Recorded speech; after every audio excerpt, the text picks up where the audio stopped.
In this video, I'm going to show you how to install a brand new fork on a bicycle. And by brand new, I mean one that has an uncut steerer tube.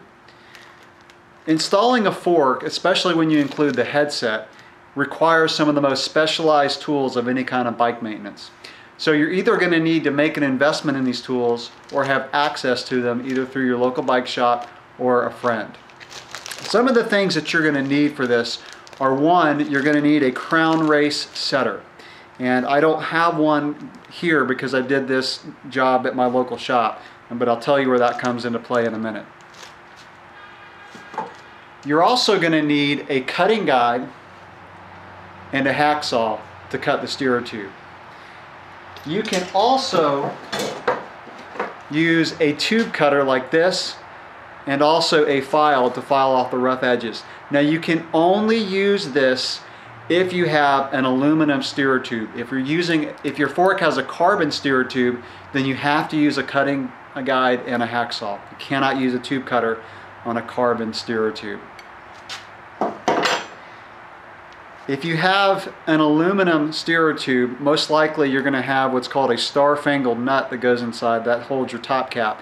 So you're also going to need this star nut setter. Your first step is to install the crown race setter. And the crown race is just this little race that comes probably with your headset. And I have already done this, and I did it at the bike shop because I did not have a crown race setter. And a crown race setter is just a big tube with an adapter on the end that you can change out for various size crown races. So all you do is you add some grease to the steerer tube, put the crown race, slide it down the shaft of the fork, and then pound it down until it comes all the way flush with the fork. So that is your first step. All right, our next step is to actually install the fork on the bicycle with the stem and all the bearings so we can find out where we need to cut the steerer tube. So I'm going to slide my bottom bearing on the fork, and when the bottom bearing goes on, the flattest portion faces down on top of the crown race. Slide the fork inside the bike. Next, I've already actually got my top bearing in the top head cup, and that goes with the flattest portion facing up. Next, I'm going to install this washer that will fit down inside the bearing, and then the cap that goes on the bearing, and those usually have an O-ring inside that keeps moisture out of the headset, and you sometimes have to really force this down on top of the steerer tube.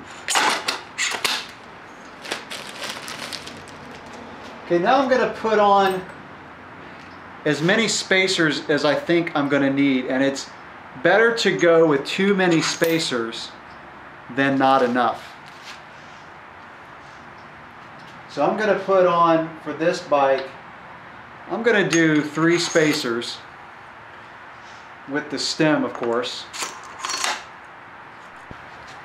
Okay, now I've got my spacers on. Make sure everything's pushed down, the top cap, all your spacers and stem. And I'll just take an Allen wrench. This particular stem requires a 4. So I'm just going to tighten the stem bolts just a little bit to hold everything together. The next thing I'm going to do is just take something to put a little mark on the steerer tube. I'm going to use just a box knife. So I'm going to just go right above that spacer and make my mark.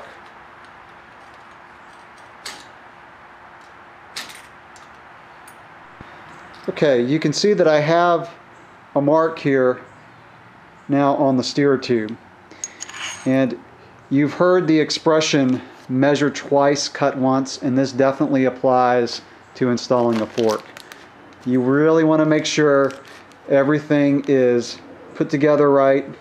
In other words, everything's pressed down. You've got all the spacers on that you want to use, and you've got your stem, of course, installed. So I've verified that the mark is good. Now I'm going to take everything out, lay it aside, and it's time to cut the steerer tube. Okay, so here is my mark.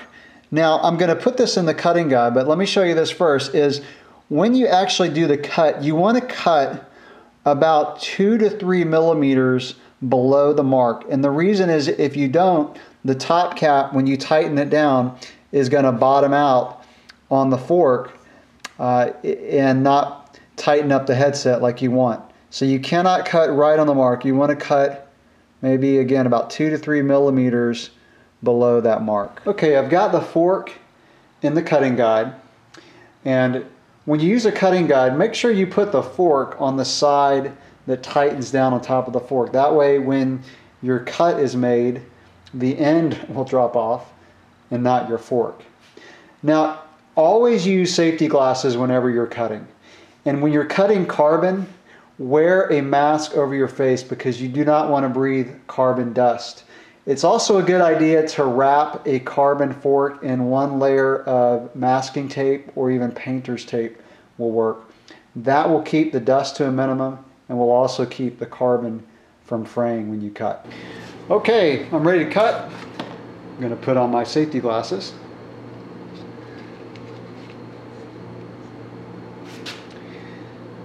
Okay, when I put the blade on the cutting guide, I can look through and I can see my mark. And I'm just verifying that the blade is indeed about 3 millimeters below my mark. So I'm ready to cut.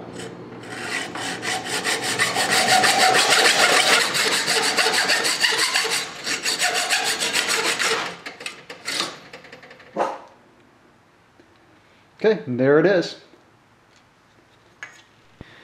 Okay, now that I have my cut made, I'm going to take a file, and you definitely have to do this if you use a tube cutter, and you should also do it when you cut as well with a cutting guide. So I'm going to take the file and just go around the outside and just smooth that off so that my bearings or especially your spacers and that bearing cap will fit on smoothly. And I also have this type of file that goes on the inside, and I'm going to go around and just get any burrs off with this as well. Okay, now that I've got my edges smooth, I'm just going to take a paper towel. I've got some rubbing alcohol on here. I'm going to just get off some of that dust. And then I also have access to an air compressor, so I'm just going to blow out the steerer tube, get as much of that dust out as I can. Okay, now it's time to install the star-fangled nut. And this will be included with your fork, sometimes your headset, and oftentimes both. Now let me show you that I took a towel and wrapped it around the fork. So I've got a bike light on because it's getting dark out.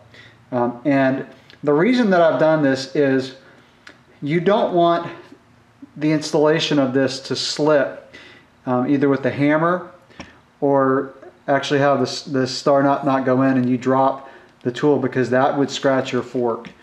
And if it sounds like I'm speaking from experience, I am.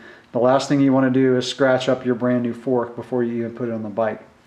So I've wrapped it in a towel just with some duct tape, and now I'm going to install the star-fangled nut. Okay, so I take the tool, I thread this onto the tool. Make sure it's all the way down. And now I'm just going to hold it above the fork, and I'm going to hit it with a hammer until it goes down inside. So we're going to hold it on there real good, and then take a hammer and hammer it on. Now, I also have a towel underneath the fork.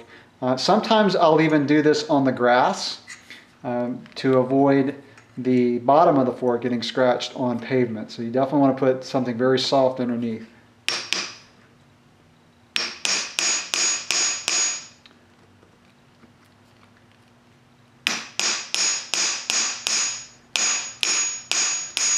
Okay, as it's going on, you want to put some pressure on one side of the tool to make it straighten out. So this is kind of twisting on that direction. So I'm going to put some pressure on, force it back over to the middle. And you go all the way down until the shoulders of the star-fangled nut tool come all the way down flush with the fork.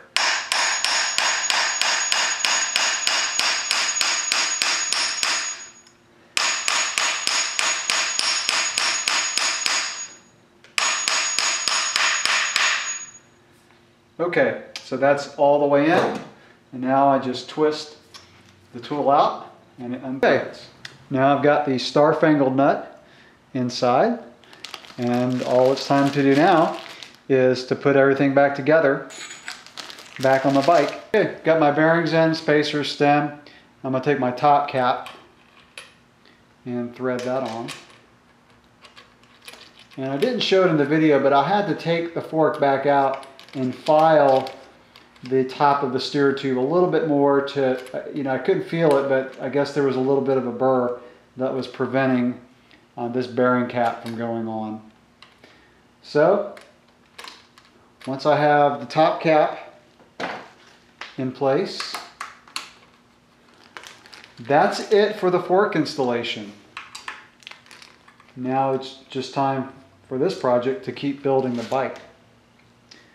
Now, one other tip, you'll see that I kept the plastic on the fork, and I usually do this until I get to the point where it's time to put the brakes on. That way it just protects the fork while I'm going through this process. Okay, that's it for the fork installation. Thanks for watching.